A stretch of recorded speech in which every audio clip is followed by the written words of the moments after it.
Classes आपका हार्दिक स्वागत करता है। आज हम पढ़ेंगे हिस्ट्री मध्यकालीन भारत। इसमें हम दिल्ली सल्तनत से चालू करते हैं। दिल्ली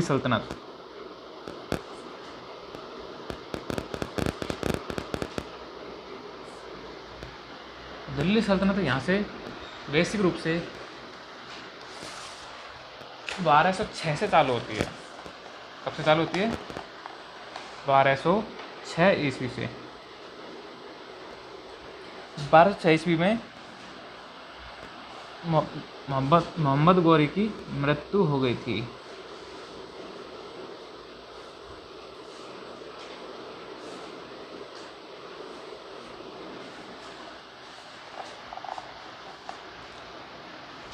अब मोहम्मद गौरी की मृत्यु होने के बाद उसके साम्राज्य का बंटवारे का विवाद खड़ा हो गया।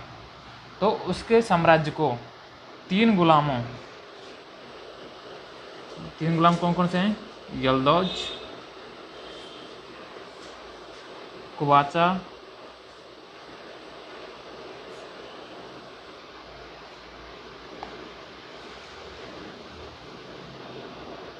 और कुतुबुद्दीन ऐबक। अब मोहम्मद गौरी की मृत्यु हो गई तो उसका साम्राज्य तीन लोगों ने बांटा। यल्दौज ने गजनी का क्षेत्र ले लिया, कुबाचा ने सिंध और मुल्तान का क्षेत्र ले लिया,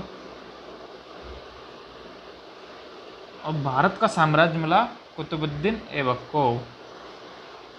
और कुतुबुद्दीन ऐबक से ही दिल्ली सल्तनत की शुरुआत होती है। अब कुतुबुद्दीन ऐबक ने जिस वंश की स्थापना की उसको मामलुक वंश या गुलाम वंश कहा जाता है। क्या कहा जाता है? मामलुक वंश या गुलाम वंश।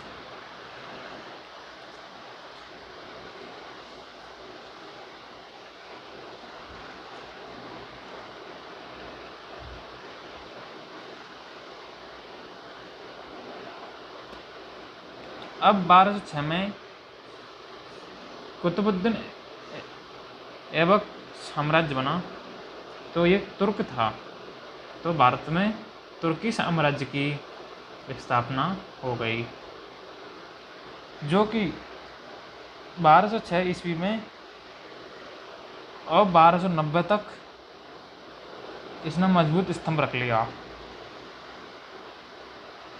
अब इनके जो शासक हुए हैं उनके बारे में हम पढ़ते हैं। सबसे पहले है कुतुबुद्दीन ऐबक।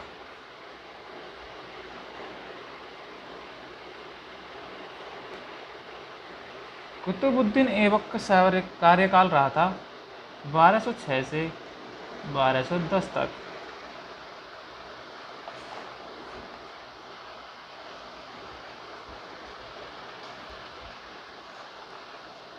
कुतुबुद्दीन ऐबक एक कमज़ोर शासक रहा। इसने ना तो किसी प्रकार के सिक्के डलवाए, ना कोई खुतबा पढ़ाया, ना कोई सुल्तान की उपाधि धारण की।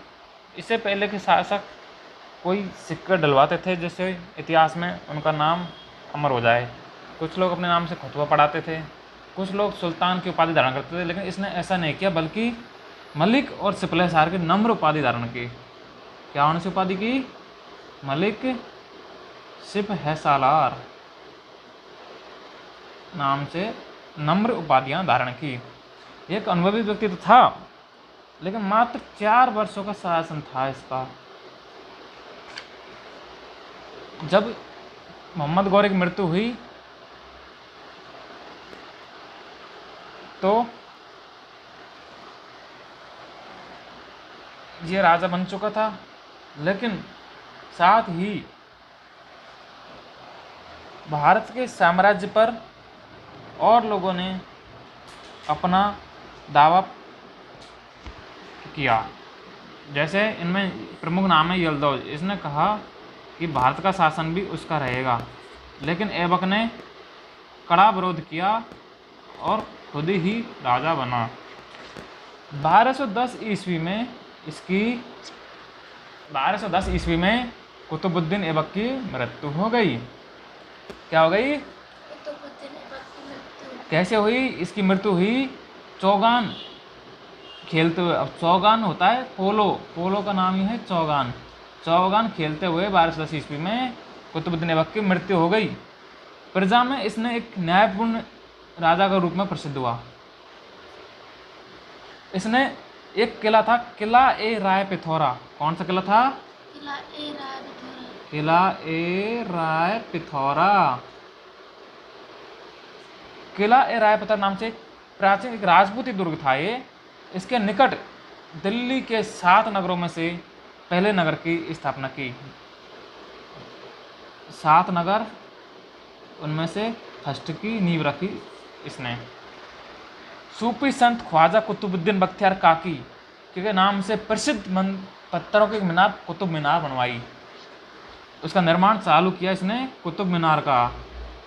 कुतुब मीनार का निर्माण किसने चालू किया? कुतुबुद्दीन ऐबक ने। कुतुबुद्दीन ऐबक ने। अब कुतुब मीनार का नाम किसके नाम से रखा गया था?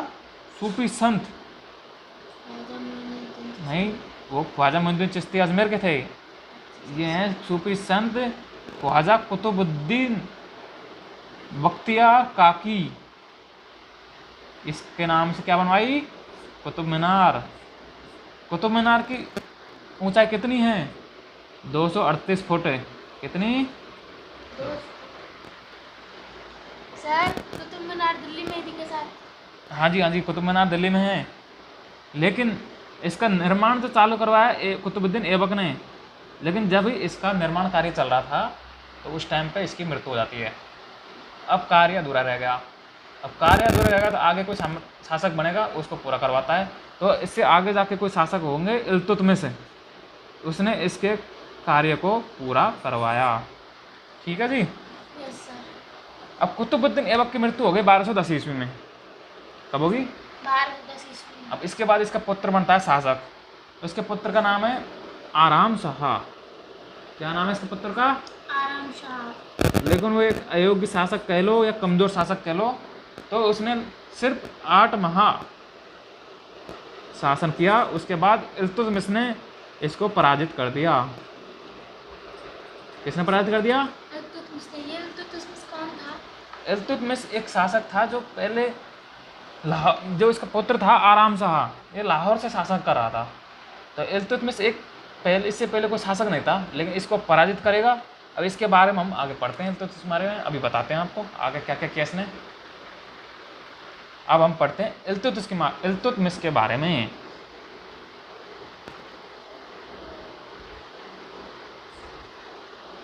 अब जैसे ही वो कुतुबुद्दीन ऐबक की मृत्यु हुई थी, कब हुई थी? 1210 में। 1210 ईस्वी के बाद 8 महीने इसके पुत्र ने शासक किया। तो अब 1211 ईस्वी से इल्तुतमिश शासक करेगा। ये करेगा 1211 से 1236 ईस्वी तक। अब इसके बारे में थोड़ा अध्ययन करते हैं हम। अब इल्तुतमिश से पहले के शासक एक तो थे कुतुबुद्दीन ऐबक, उन्होंने कुछ खास पराक्रम नहीं दिखाया था। तो जब इसने गद्दी प्राप्त की तो सत्ता ऐसे ही चल रही थी, थोड़ी सी अस्त व्यस्त।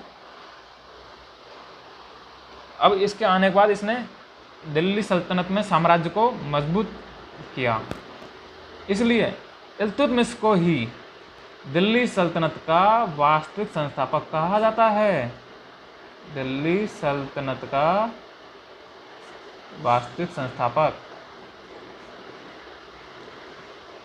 दिल्ली सल्तनत का वास्तविक संस्थापक कौन है? इल्तुतमिश। ये एक इल्बरी जनजाति का तुर्क था। कौन सी जनजाति था?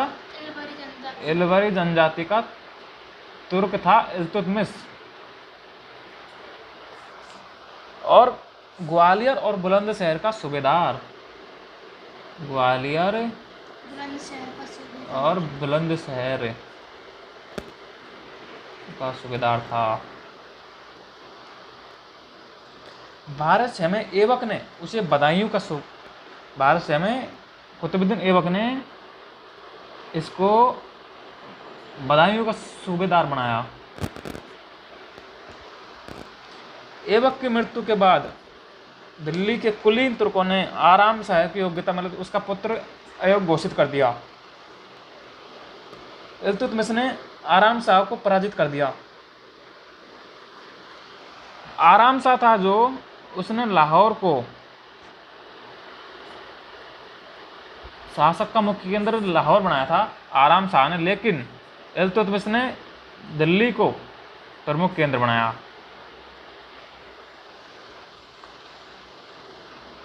और इसने 26 वर्ष तक शासन किया, जिसमें 3 तरीके से इसने कार्य किया। 1210 ईस्वी से 20 तक इसने किया विरोधियों का दमन। फिर इसने 1221 से 29 तक मंगोल आक्रमण और अन्य खतरों का सामना किया। 1229 से 39 तक 1236 तक सत्ता के सुदृढ़ीकरण के प्रयास किए।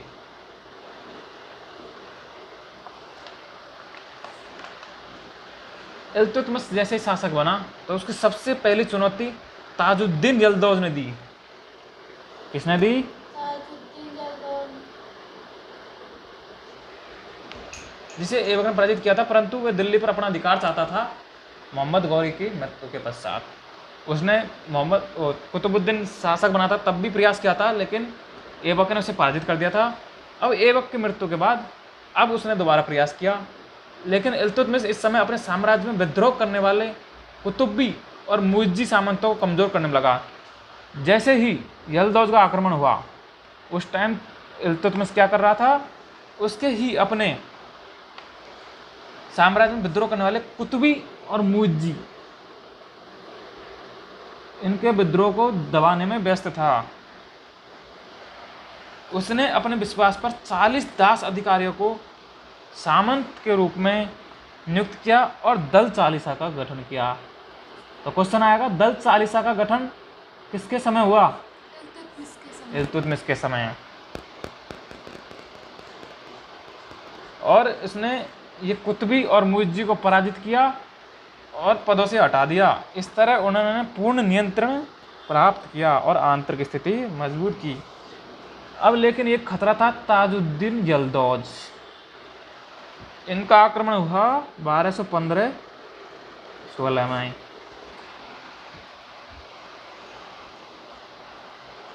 इल्तुतमिश ने इसे पराजित करके बंदी बना लिया।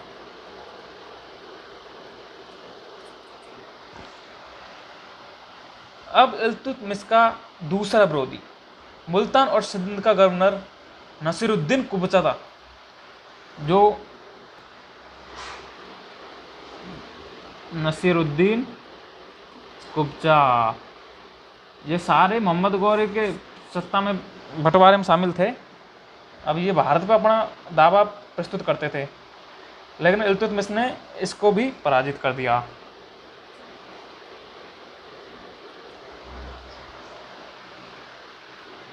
एक इतिहासकार हैं ABM हबीबुल्लाह। ABM हबीबुल्लाह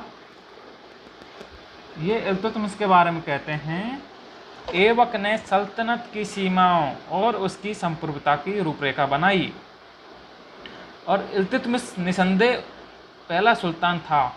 अपने परिश्रम, योग्यता और कुशलता से उसने गौरी द्वारा विजित प्रदेशों को सुसंगठित करके दिल्ली सल्तनत को केंद्रीकृत एवं सुदृढ़ता प्रदान की। अब इस तरह इल्तुतमिश ने अपने साम्राज्य को एक सुदृढ़ कर लिया था, मतलब मजबूत बना लिया था और दिल्ली सल्तनत को काफ़ी विकसित किया। अब लेकिन 1236 में जैसे ही इल्तुतमिश की मृत्यु हुई तो उसके उत्तराधिकार के लिए संघर्ष चालू हो गया, क्योंकि इल्तुतमिश के अयोग्य उत्तराधिकारी और उसके अधिकारियों के मध्य सत्ता का संघर्ष 1236 से 1265 तक चलता रहा। लेकिन इल्तुतमिश ने पहले ही अपनी योग्य पुत्री रजिया सुल्तान को उत्तराधिकारी घोषित किया था। किसको घोषित किया? रजिया सुल्तान। रजिया सुल्तान दिल्ली सल्तनत की पहली महिला शासक थी।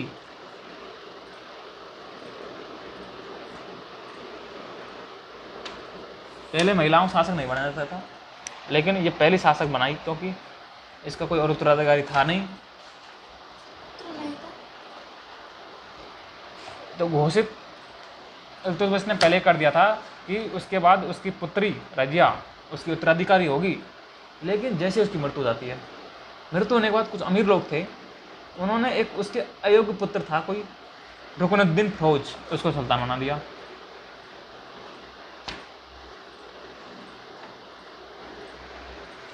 इल्तुतमिश के पुत्र ऐसे कोई शराब पीता था, कोई क्या करता था, मतलब योग्य नहीं थे, इसलिए उनके उत्तराधिकार मिल नहीं पा रहा था कोई।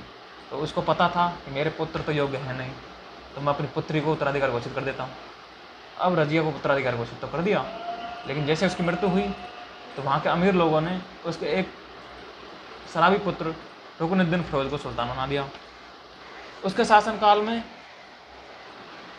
उसकी माँ शाह तुर्कान, रुकनुद्दीन फौज की माँ थी शाह तुर्कान, इसका राजपाट था। शाह तुर्कान रुकनुद्दीन फौज की माँ थी। रुकनुद्दीन फौज की माँ शाह तुर्कान इल्तुतमिश के परिवार के और लोगों के साथ दमन प्रारंभ चालू कर दिया, और इस तरह के कारण विद्रोह फैल गया और अराजकता फैल गई, और इस फैली अराजकता का फायदा रजिया सुल्तान उठाएगी।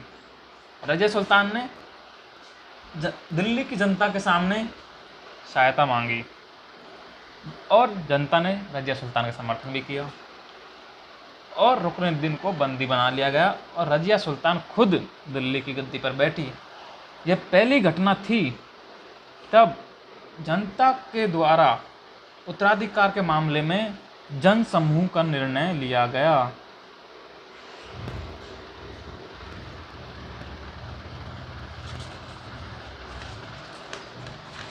आगे देखते हैं। अब रजिया सुल्तान शासिका बन गई। रजिया एक महान सुल्तान घोषित हुई। कैसी थी? महान सुल्तान थी रजिया। वह शासन का सारा काम खुद ही अपनी निगरानी में करती थी तथा युद्धों में भाग लेती थी।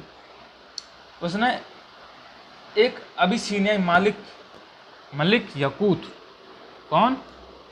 मलिक याकूत, इसको क्या किया? इसको उसने अमीर ए आखुर की उपाधि दी। अमीर ए आखुर क्या होता है? अमीर ए आखुर होता है अश्वशाला का प्रमुख। इसको किसने बनाया? रजिया सुल्तान ने किसको बनाया? मलिक याकूत को। अब इसके कारण जैसे ही रजिया अपनी मर्जी से सारे कार्यकाज करने लगी, नियुक्तियां वगैरह खुद अपने हिसाब से करने लगी, इससे अमीर लोग उसके खिलाफ षड्यंत्र करने चालू कर दिया। इसने एक अमीर अल्तुनिया, जिसे राजिया ने तबर हिंद का नियुक्ति किया,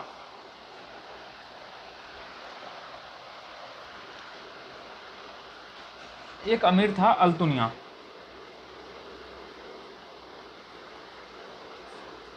जिसे रजिया सुल्तान ने तबर हिंद, कहाँ का? तबर हिंद भटिंडा का सूबेदार नियुक्त कर रखा था। तो उसने विद्रोह चालू कर दिया। तो जो अमीर और थे इसका साथ दे रहे थे विद्रोह में, तो इसका विद्रोह को दबाने के लिए कौन आएगी? रजिया आएगी। अब रजिया इसको विद्रोह को दबाएगी। ये बैठा है भटिंडा तबर हिंद में, ये बैठी है दिल्ली में, तो इसको विद्रोह को दबाने के लिए रजिया को बाहर आना पड़ेगा। जैसे ही रजिया दिल्ली से बाहर आई और यहाँ पे पहुँचती है इसके पास, तो इसको कैद कर लेता है। पीछे से अमीर लोग क्या करते हैं, ये जो याकूत था, मलिक याकूत, ये विश्वास पात्र था रजिया का, इसको मार देते हैं। इसको मारकर मुइजुद्दीन बराम शाह को गद्दी पर बैठा देते हैं। अब किसको बैठा दिया गद्दी पे? मुइजुद्दीन बराम शाह, यह गद्दी पे बैठा दिया। अल्तुनिया ने रजिया को कैद कर लिया, लेकिन रजिया दिमाग से तेज थी। रजिया क्या करती है? अल्तुनिया से विवाह कर लेती है और उसको अपनी ओर मिला लेती है।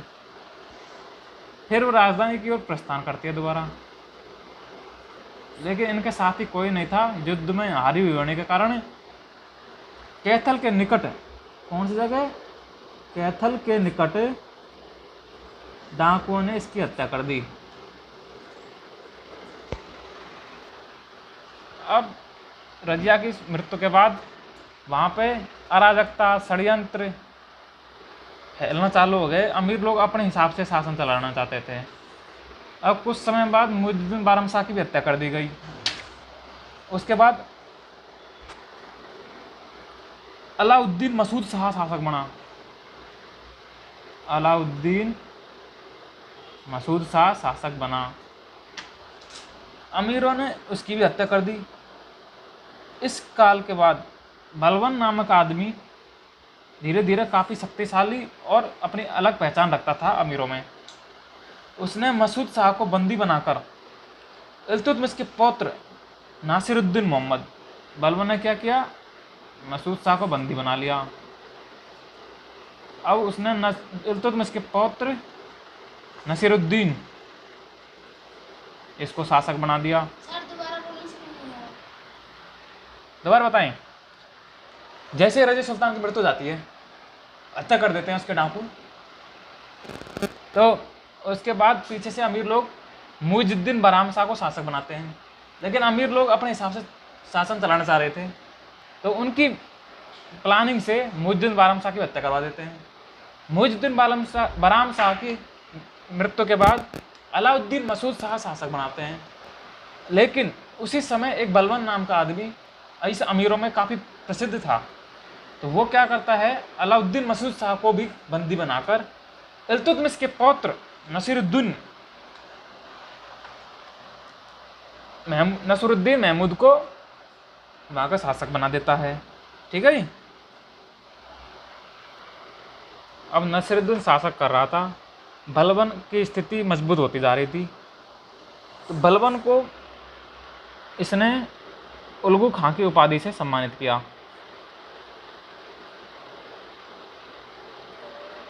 बलवन को उल्गू खां की उपाधि किसने दी, नसीरुद्दीन महमूद ने। अब इसने अपनी पुत्री का विवाह शासक नसीरुद्दीन से कर दिया, जिससे बलवन की स्थिति और पद और भी मजबूत हो गया। फिर 1265 में सुल्तान महमूद की मृत्यु हो जाती है। इसके बाद बलवन दिल्ली का शासक बन जाता है।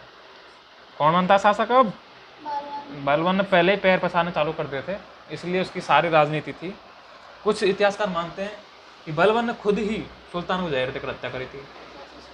हाँ, लेकिन स्पष्ट नहीं है अभी, कुछ का मानना है। अब बलवन देखते हैं भाई। बलवन का पूरा नाम था गयासुद्दीन बलवन।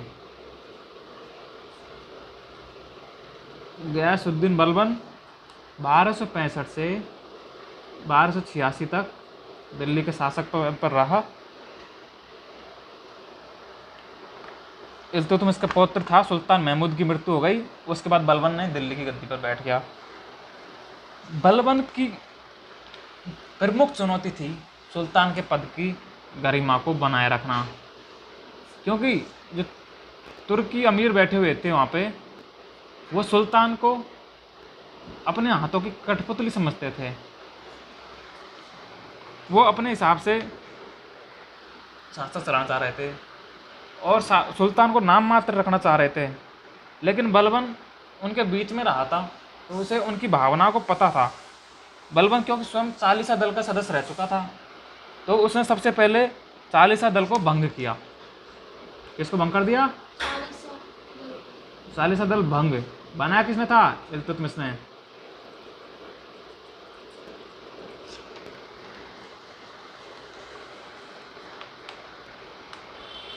और बलवन खुद स्वयं को फिरदौसी के शहनामा में अफरासियाब वंश, अपने को किस वंश का बताता था, अफरासियाब वंश। इतिहासकार बर्नी कहते हैं, इतिहासकार बर्नी के अनुसार बलबन का कहना था, बलबन कहता था, जब मैं किसी निम्न कुल में उत्पन्न व्यक्ति को देखता हूँ तो मेरी आंखों में अंगारे फूटने लगते हैं और क्रोध से मेरा हाथ उसे मारने के लिए मेरी तलवार पर चला जाता है। ठीक है जी, मतलब निम्न जाति से घृणा करता था बलबन। बलबन ने सिजदा एवं पैबोस प्रथा आरंभ शुरू की। सिजदा एवं, तुम्हें पता है सिजदा और पैबोस होता क्या है? नहीं पता। सिजदा होता है दंडवत, जैसे हम ऐसे दंडवत प्रणाम नहीं करते, ये प्रथा चालू कराई थी बलबन ने, इसको सिजदा प्रथा बोलते हैं। दूसरी होती है पैबोस, पैबोस होता है कदम चूमना, जैसे हम पैर छूते हैं, ये प्रथाएं उसने चालू कराई। और एक त्यौहार था ईरानी त्यौहार नौरोज। कौन सा त्यौहार? ईरानी त्यौहार नौरोज चालू करवाया बलबन ने। और उसने केंद्रीकृत शक्तिशाली अपनी सेना को गठित कर ली और सैन्य विभाग का पुनर्गठन किया। सभी अधिकारियों को इससे पृथक रखा। सेना का वास्तविक सेनाध्यक्ष खुद को बनाया। उसने एक गुप्तचर विभाग बनाया, समस्त राज्य में फैलाए गुप्तचर, जिसके पूरे राज्य की खबर उसको रहती थी और सारे अधिकारियों को निगरानी रखता था। मतलब उसने एक सुदृढ़ीकृत, बहुत सुसज्जित साम्राज्य और प्रशासन चलाया।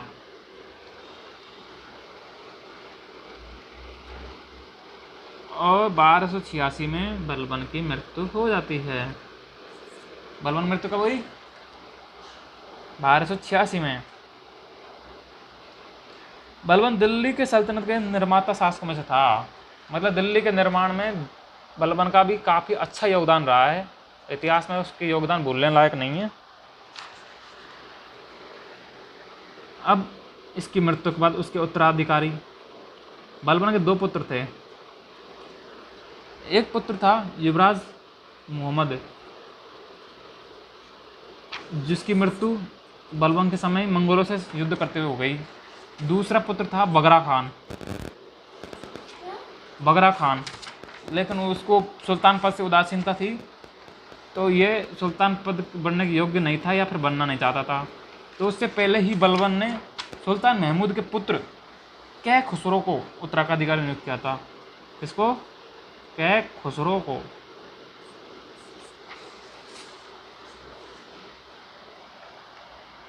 लेकिन जैसे ही बलबन मरा तो अमीर तुर्कों ने धोखाधड़ी से बुगरा खां के अल्पवयस्क पुत्र कैकुबाद को, बुगरा खां तो बना नहीं, लेकिन इसके पुत्र कैकुबाद को सुल्तान घोषित कर दिया। इस तरह जो बलबन ने सुल्तान पद की प्रतिष्ठा बनाई, वो 3 वर्ष के अंदर अंदर ही सारी प्रतिष्ठा समाप्त हो गई। और कुछ समय बाद कैकुबाद को जलालुद्दीन खिलजी ने यमुना में फेंकवा दिया और 3 महीने तक उसके पुत्र कैमर्स का संरक्षण, और जून 1290 में उसकी हत्या जलालुद्दीन खिलजी द्वारा सल्तनत का कर दी गई। अब इसके बाद जलालुद्दीन खिलजी आ जाता है, उसने कैकुबाद को यमुना में फेंकवा दिया, तो उससे उसकी मृत्यु हो गई। इसके बाद कैसरो इसका पुत्र इसका संरक्षण में रहता है, लेकिन वो सुल्तान नहीं बनता है। अब जलालुद्दीन खिलजी। धन्यवाद दोस्तों, आगे क्लास कल करते हैं। लाइक करें, शेयर करें, सब्सक्राइब करें। SP classes. दोस्तों एक क्वेश्चन आपके लिए, इसका उत्तर कमेंट बॉक्स में करें। इनमें से कौन से कथन सही हैं और कौन से असत्य हैं। जय हिंद।